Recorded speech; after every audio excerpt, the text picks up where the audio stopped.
Hi there, welcome. Here's another chance to answer a question from a student. This student's question is: was the Bible creation story mythology or reality? Was the Bible's creation story, so those accounts that are found in 1st and 2nd Genesis, uh, were they mythology or reality? Okay, I think this question comes from our discussion that very often I'll bring the Bible into my class and I'll say, "Hey, what kind of thing is this? What kind of thing is the Bible?" And people say, "Well, it looks like a book." And I say, "Wrong! It's not a book. It's a library of many different kinds of books." We need to ask the question whenever we're reading the Bible, what kind of book is this book in the Bible? And within that book, what kind of writing is this book trying to offer to me? Because what kind of book affects how we read it and how we understand it. So the students got a good sense that there's mythology, and then instead of reality, I'm going to offer. I think the students asking, was the creation story a historical timeline? So we take that beautiful first chapter where first there's absolutely nothing, just chaos and disorder and emptiness, and then God speaks and He says, "Let there be light." And then over a course of 6 days, he creates something about the universe. And then on the seventh day, he rests, right? So he creates light and darkness. He actually divides light. Here's light over here, here's darkness over there. He creates the waters above, that like atmosphere, and waters below, like the ocean. Then from the water, he separates the land and the earth.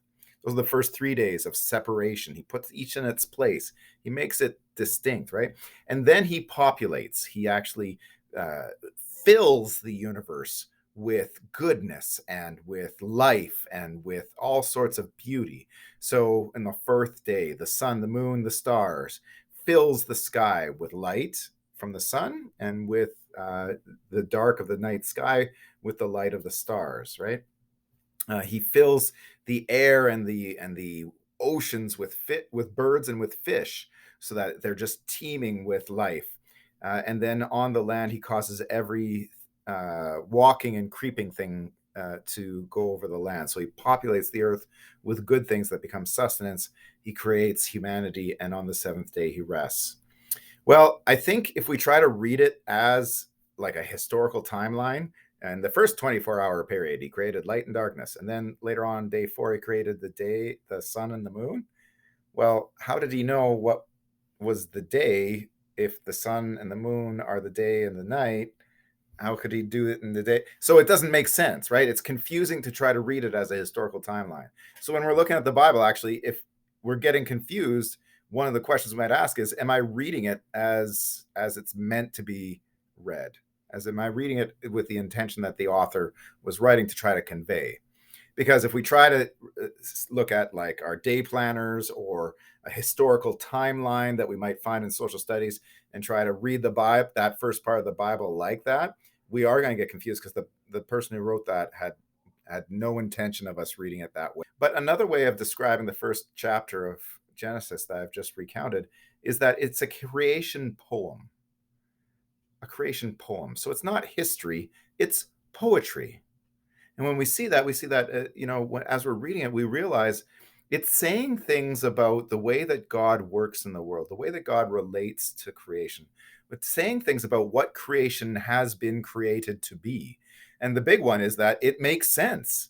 Light's over here, darkness is over here, hot's over here, cold's over here, up is here, down is here, gravity pulls us down. Uh, there are reliable good things about the universe, about the way the universe operates, that are not just chaotic, that are not just willy-nilly, but actually the universe is a consistent place. It's a place that we can trust to continue to behave in a certain way. And sometimes when things are rough, it's tough to believe in that the universe is that, but the Bible teaches us that's what God meant it to be. That creation story, God populates everything. Well, what all we see is that God has made the universe to be abundant, to have abundant beauty in stars, and have abundance in the nurturing and the nourishing of plants and animals that nourish us and provide for our growth, that give us oxygen in the air. All of a sudden, like if we read it as poetry, it becomes actually to convey a lot more reality about the depth of our heart, about our place in the world, about what we can expect, um, and ultimately about what kind of relationship we could have with God, who wants to help us make our lives make sense, who wants to fill our lives with goodness. You can call it mythology. It's not wrong to call it mythology, but I think calling it poetry helps us to realize that actually this is trying to thematically convey a deep truth to us so that we can hang on to it and let it sink deep into our hearts. So, was the Bible creation story mythology, reality? Hope I've answered this. Stay tuned for the next question. Thanks so much for listening to this, and God bless you.